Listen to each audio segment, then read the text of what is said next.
Republicans in Washington kicked off this new year by announcing that they would not be working to make the country better, but instead they're going to keep working to stop President Obama from being able to do anything during his final year in office. This is actually how the Republicans have operated since the first day Obama came into office, and I have Michael Burg with me now to tell us what we can expect from the Republicans in 2016. Michael, the Republicans, they started 2016 pretty much the same way they start every single year, which is saying, look, we're not really going to accomplish anything concrete or anything material. What we're going to do is we're going to devote this next year, these next 12 months, to making sure that President Obama basically looks as stupid as we can make him look. It hasn't worked out very well for the Republicans for the last 7 years. I don't imagine it making them look any better this year. I mean, what's your take on this? Well, I think, first of all, we have to remember right now the Republican Party is the party of nothing. They really are. They're in disarray. If you look at the presidential candidates, they're all over the map, from isolationists to going out and dropping bombs everywhere they can find them. You've got Ryan, who said he's going to be a different kind of a leader. He's not. He's back where they were in the beginning, going to fight Obamacare again, trying to basically figure out how they're going to deal with the people who want to just tear down the government. People out here have to understand that these right wingers, and I mean whether it's Cruz or whether it's any of the candidates or the people in the Senate or the House, the reality is what they want to do, what the Tea Party wants to do, what the Koch brothers want to do, is they want to have no government. They want a government that's controlled by corporations with no government. And what that means, so everyone out there understands, it means you're going to have no fix of our infrastructure. So our roads and our bridges are going to continue to fall down. You're going to have no police protection. I mean, we're seeing a lot of things, a lot of signs of what happens when you're in a deadlock like we've had, with the Republicans just saying no. We're not getting to those things we need to really, and I hate to quote Donald Trump, but to make America great again. We need to have funding of programs that matter, not try to get, we're back on abortion. Abortion's been an issue that they've been fighting forever, and maybe it's a difficult issue, but the Supreme Court's ruled on it. Let's move on to try to make sure that we're in the economy and we're in the world in 2016. Well, what's interesting, you brought up the infrastructure issue, which is a huge issue that too few are paying attention to. But when you take something like infrastructure, this is a nonpartisan, common sense issue. I mean, it takes a real, special kind of brain, I guess, to not think that we should fix our bridges because they're collapsing and killing people. And that's the problem, is that the Republicans can't even agree to work on nonpartisan issues. They want to make everything, strict party lines. And Obamacare, as you pointed out earlier as well, is the prime example. This past week brought us the 57th time that the repeal of Obamacare was brought up for a vote, and not once has any Republican been able to offer a concrete idea as to why they oppose it. They only oppose it because President Obama and the Democrats wanted it. There's no, look, this should be a really great piece of legislation for the Republicans. It gives a ton of money to the insurance industries, a ton of money to the pharmaceutical industries. Those are two of the top donors to Republicans, and they love the plan. So the Republicans are working against their own self-interest when they say they want to take it away. It really is sad, because you're absolutely correct that there is no, truthfully, most of us would rather have a single payer plan or something that's more widespread to take care of the most needy people in the country. The plan that's out there is definitely a boondoggle, and it's good for the insurance companies. It's good for the pharmaceutical companies.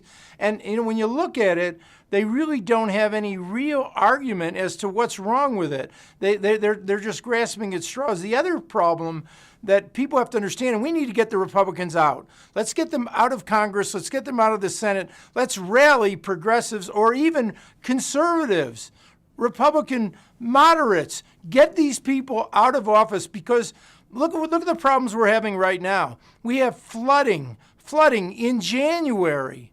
Never seen that before. Massive floods that normally we see, if we're going to see flooding, is going to be in the springtime when things thaw out. Now we have these floods that are devastating.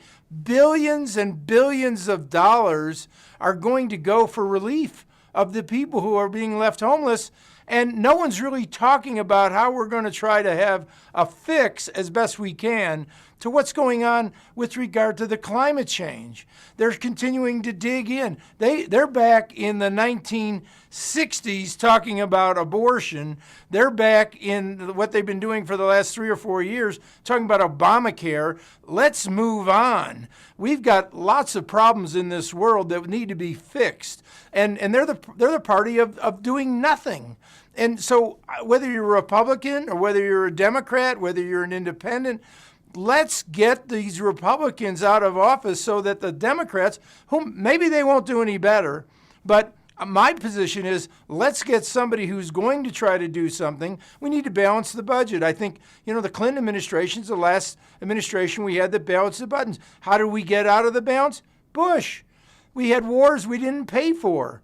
We went out and on a limb and did all kinds of messing up the Mideast. And they want to talk about Benghazi. They don't want to talk about Iraq. It's all about sound bites, and it's all about money. I think what's important to point out to the viewers, to the American public in general, is that it's not just the Koch brothers pouring in $1 billion this year, buying all these people. Some of these industries give as little as $5,000 or $10,000 to a candidate, and that is enough to buy their loyalty completely for that politician to turn on their, 100,000 constituents back home. $5,000 is enough. It's unbelievable. One of the issues we have here in Colorado and across the nation is construction defects.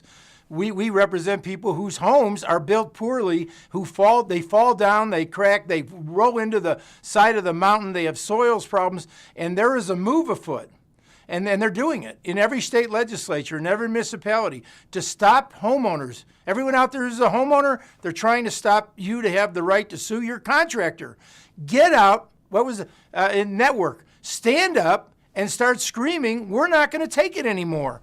They're taking away your most valuable asset, what you spent your whole life earning, your home, and they are now going out there and saying, we need to build affordable housing. We can't have lawsuits against contractors who aren't building your homes right. This is what's going on in America, and you have to stand up, and you have to start screaming. I'm sorry if I'm screaming, but you have to start screaming, we're not going to do it anymore. We're not going to take it anymore. We're going to use our vote. Forget about all the money, because what these congressmen, what these state legislators want is they want to get into office so they control the purse strings. They can get all that money to come into them. And quite frankly, many of them end up putting some of that money aside. They're not going to run anymore, and they use it for their own influence when they get out of politics. Let's stop this now, and if we don't, I think America's in real deep trouble between our infrastructure, between what's going on with climate change, in terms of the corporate takeover of the entire country, where the corporations are running the government. This is a time for us all to get together, whether you're a Tea Party, whether you're a libertarian, whether you're a socialist on the other side. We all need to get together, and we need to say, we're not going to do it anymore. We're going to get rid of these people, and we're going to try to make them really look at what the real issues are. Because right now, we're the laughingstock of the world. This year's election, the House, control of the Senate, and the White House are all, control of all three of those up for grabs, and if people don't get out there and vote, I think it's pretty obvious which way all three of them are going to swing. Michael Burg, thank you for telling us this story. We got to stay on it. We've got to stop the obstruction, and we've got to get people energized and out there ready to vote. So thank you very much for everything that you do. Well, thank you, Farron. I appreciate being on. It's for our children and our grandchildren.